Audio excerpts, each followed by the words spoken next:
Praise the Lord, hallelujah.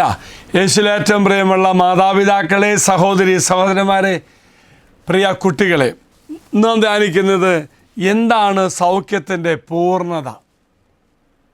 സൗഖ്യത്തിനോട് നമ്മൾ പ്രാർത്ഥിക്കണം. എങ്കിൽ ദൈവം ആഗ്രഹിക്കുന്ന സൗഖ്യം, ആ സൗഖ്യം എന്തെന്ന് പറയുന്നത് വെളിപാടിൻ്റെ പുസ്തകം 21-ാം അധ്യായം 4-ാം വാക്യം. ഓർക്കുക, എന്താണ് ദൈവം ഉദ്ദേശിക്കുന്ന സൗഖ്യം?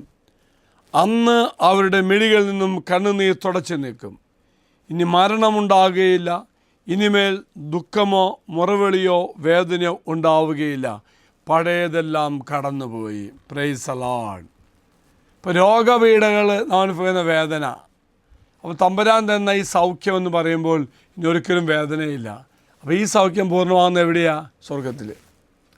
ആ സ്വർഗത്തിൻ്റെ അവസ്ഥ, യഥാർത്ഥ സൗഖ്യത്തിൻ്റെ പൂർണ്ണത പറയുന്നതാണ് ഈ വചനം. കണ്ണുകളിൽ മിഴികളിൽ നിന്നും കണ്ണുനീർ തുടച്ചു നിൽക്കും, മരണം ഉണ്ടാകില്ല, ഇനി ദുഃഖമോ മുറവിളിയോ വേദന ഉണ്ടാകില്ല, പഴയതെല്ലാം കടന്നുപോയി. മരണത്തോടു കൂടി പ്രിയമുള്ളവരെ സ്വർഗത്തിൽ ചെല്ലുമ്പോൾ നമുക്ക് തരും. അവിടെ ദുഃഖമില്ല, വേദനയില്ല, സന്തോഷം മാത്രം. അതാണ് യഥാർത്ഥമായ സൗഖ്യം. പ്രിയമുള്ളവരെ, ഇവിടെ ഈ ഭൂമിയിൽ വെച്ച് രോഗപീഠിലാകുമ്പോൾ ഭയങ്കരമായിട്ട് ഭാരപ്പെടണം, രോഗത്തിൻ്റെ വേദന. എന്നാൽ മരണമെന്ന അവസ്ഥയിലൂടെ നമ്മൾ കടന്നു ചെല്ലുമ്പോൾ, സ്വർഗത്തിൽ ചെല്ലുമ്പോൾ ഒരു വേദന ഉണ്ടാവില്ല. അത് കണ്ണുനീരും വേദനയും ദുഃഖമില്ലാത്തൊന്ന്. അതാണ് യഥാർത്ഥമായ സൗഖ്യം. എങ്കിൽ പ്രിയമുള്ളവർ, നമ്മുടെ ജീവിതം സ്വർഗത്തിലേക്ക് നോട്ടം വെച്ചുകൊണ്ട് മുന്നേറണം. സൗഖ്യം എന്ന് പറയുന്നത് ഈ ഒരു പരദീസ അനുഭവത്തിലൂടെ, ഈ ഒരു സ്വർഗത്തിൽ വെച്ച് നമുക്ക് അനുഭവിക്കും. അവിടെ ദുഃഖവും വേദനയും ഒന്നുമില്ല. അതാണ് യഥാർത്ഥമായ സൗഖ്യം. Praise the Lord. സൗഖ്യത്തിന് സമ്പൂർണ്ണ നമുക്ക് സ്വർഗത്തിൽ കിട്ടും. ദൈവം നിങ്ങളെല്ലാവരും അനുഗ്രഹിക്കട്ടെ എന്ന് പ്രാർത്ഥിക്കുന്നു.